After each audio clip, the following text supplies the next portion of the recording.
although there are those who are able to be by themselves and to be around others, there are those who are unable to relate to this.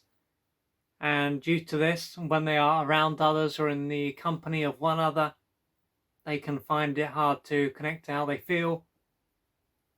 And when they are by themselves, they can also feel very uncomfortable.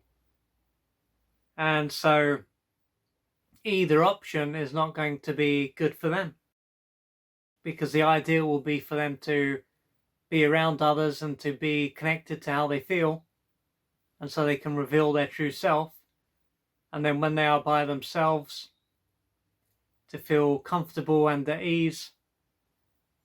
So whether they are around others or by themselves, they're not going to feel at ease or to feel comfortable.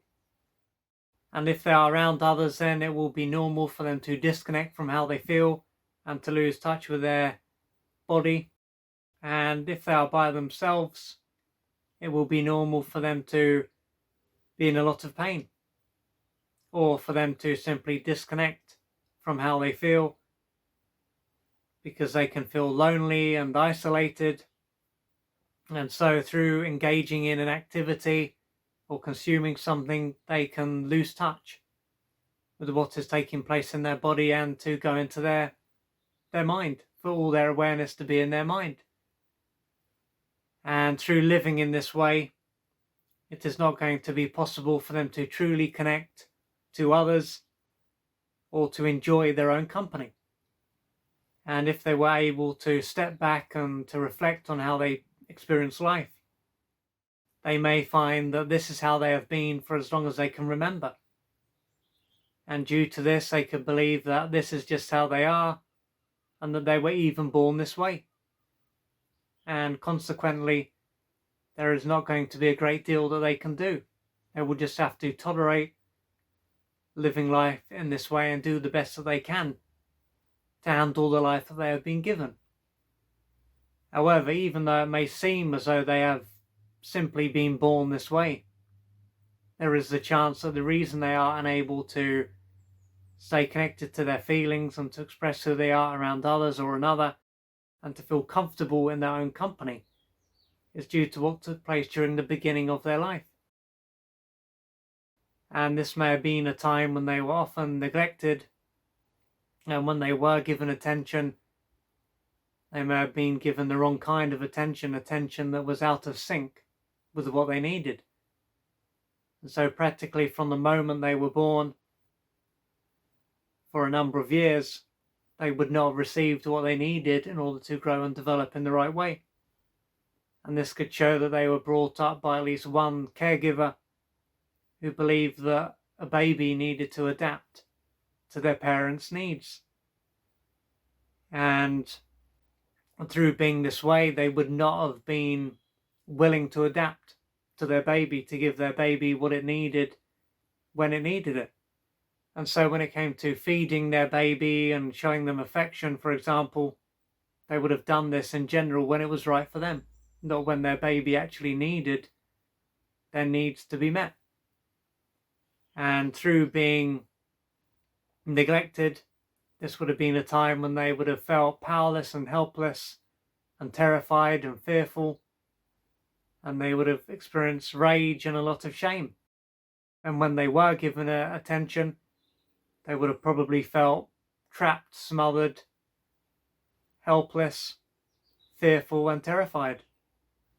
And the only way for them to deal with the pain that they were in would have been to repress this pain, which would have automatically taken place, to disconnect from themselves, and they would have gone into a shutdown, disconnected, frozen state. And this would have been a stage of their life when their nervous system and brain was in an underdeveloped state, and so they would not have been equipped to handle all this stress, all this arousal, all this pain. And so at a stage of their life when they needed a caregiver who was available, who was there to meet their needs so that they could bond with them and to form a secure attachment, they would not have been able to have done this. And so they would have come to see human contact as a threat to their survival. They would have come to have feared their fellow human beings, and keeping their distance or being around them but not being connected to their body and their feelings would have been seen as the only way for them to survive. And so many, many years will have passed since the stage of their life, but they won't have truly moved on. Their conscious mind will have forgotten all about what took place, as their brain would have blocked out what happened in order to protect them.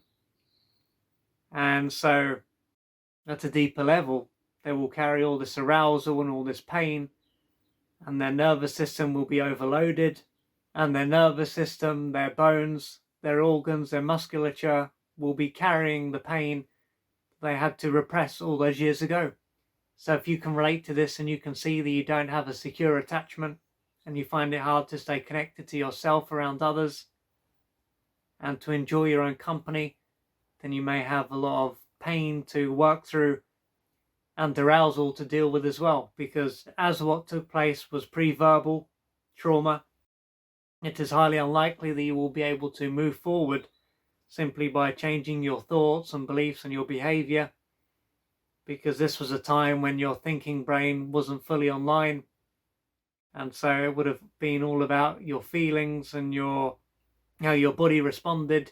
And so this is why you will need to deal with your feelings and your nervous system, as opposed to solely focusing on your intellect in order to move forward. So if you can relate to this, please reach out for the assistance that you need so that you can gradually change your life. If you would like to find out more about the services that I offer, please go to www.oliverjrcooper.co.uk or email me at info@oliverjrcooper.co.uk, and I'm looking forward to assisting you on your journey.